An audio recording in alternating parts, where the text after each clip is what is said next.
If you're suffering with knee pain or joint instability and you have access to training equipment, then I have some great exercises that will help you.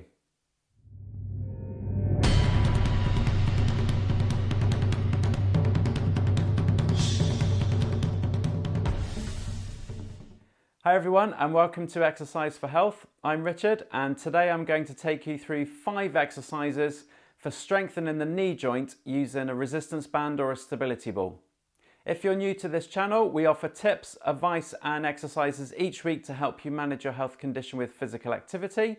So go ahead and tap the subscribe button below and the bell icon if you want to be notified of when we upload a new video. So this video is a follow-up to another video I've done on 5 exercises for the knee without the use of any equipment. I would suggest watching that one first if you haven't done so already. So click on the pop-out banner above to do that and then come back to do this one. Right. Have you done that? Okay, so I have 5 more exercises this week, but using a stability ball, a small looped band and a longer resistance band. As with part 1, the exercises will cover varying degrees of difficulty ranging from gentle to intense, so just pick the ones that feel right for you.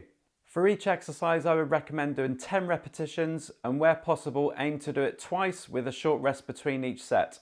Most important of all is to ensure that you don't exercise through pain. If you get any pain whilst performing the exercise, then stop straight away. Right, let's just get straight into it.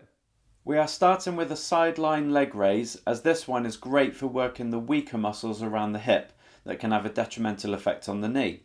So you need a short looped band wrapped around your knees while you lie on one side. Make sure you fractionally lean towards your front, as this angle will help activate the muscles more effectively. Then with the top straight leg, raise it up away from the grounded leg and at the same time take it back slightly like you're opening up the front of your hip. This will stretch the band and you should feel the muscles around the side of the hip and around your bottom working. Slowly return back down and repeat again until you've completed 10 reps. Make sure that you lead with the heel of your foot, so keep the toes of the foot pointing down a bit. The next one provides some resistance to straightening your knee to really work your quads in the front of your thighs. For this, you'll need to anchor a long looped band against something sturdy that won't move, about the same height as your knee. For the leg you want to work, place that inside the loop and walk backwards to stretch the band for some resistance on the back of the knee. At this point, make sure you have most of your body weight through the foot of the leg inside the band. You then allow your knee to bend, keeping your foot flat on the ground, and then straighten your knee against the resistance of the band. Your supporting foot should be kept further forwards to help you isolate the muscles on the leg that's working. Also note that I'm wearing training shoes to provide enough grip on the floor so that my foot doesn't slide. Moving on to lying leg curls with a stability ball, this exercise will work the hamstrings or muscles on the back thighs that cross over the back of the knee.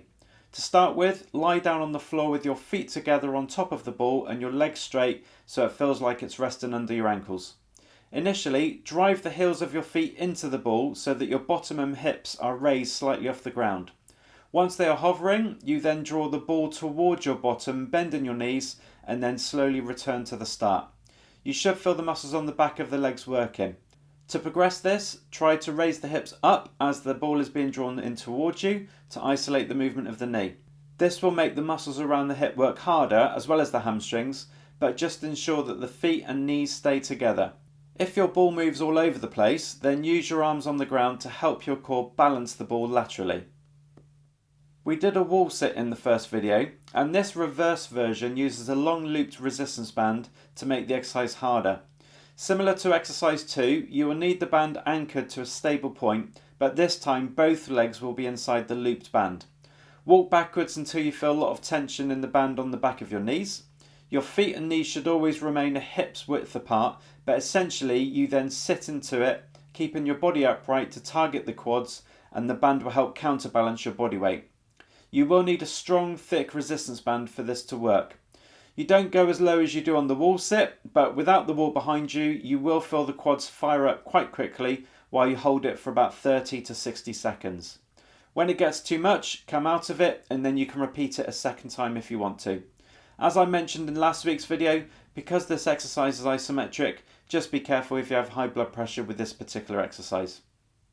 This last exercise comes with a warning, as the nature of it is very advanced and if performed incorrectly without safety measures, it can cause serious injury. We will be kneeling on top of the stability ball, which in itself is difficult as your core has to engage to maintain balance, but we will also be moving the knee joint in an extreme range of flexion, so it will intensively work the quads as well as the glutes. This could also mean you experience an increase in pain, so if you feel anything in the knee, cease the exercise for the time being. To start, be very careful getting onto the ball, maintaining your balance with your hands and evenly distributing your weight between each knee. It's probably a good idea to have something either side of you to hold or keep in contact with for balance or safety purposes, like I'm doing here between a door frame. Once you're up on the ball with your shins resting on it and your body is upright, start the exercise by slowly rolling the ball forwards, allowing your knees to bend with your bottom lowering towards the heels of your feet. Then press the feet and shins into the ball to roll it slowly backwards, beginning to open up the knees until you're back into an upright position with your hips over your knees. After a few of these, you will feel the front of the thighs working hard, particularly on the vastus medialis oblique, one of the quadricep muscles on the inside of the front thigh that helps correct the alignment of the kneecap. When you've finished your set, be careful how you come off the back of the ball so you can stand up while using your supports if needed. A common mistake with this exercise is to focus on the hip extension rather than the knee extension. Although still good, you will more likely feel it in your glutes rather than your quads. So visualize forcing the feet into the ball to open up the knee, which will help activate the right muscles through the mind-muscle connection. Aim to do these exercises or any from the first video about 3 times a week, and after about 4 to 6 weeks, you should see some results with your knee feeling stronger. I hope you can take something away from this video today. If so, please give it a like by clicking the thumbs up button below and share this video with friends to help this channel grow so more people can benefit from it. Thank you so much for watching, and remember to stay active, keep moving, and I'll see you next week. Thank you for watching. If you enjoyed this video today, please give it a thumbs up. You can also click here to subscribe to this channel or click here to watch a recent video. See you soon.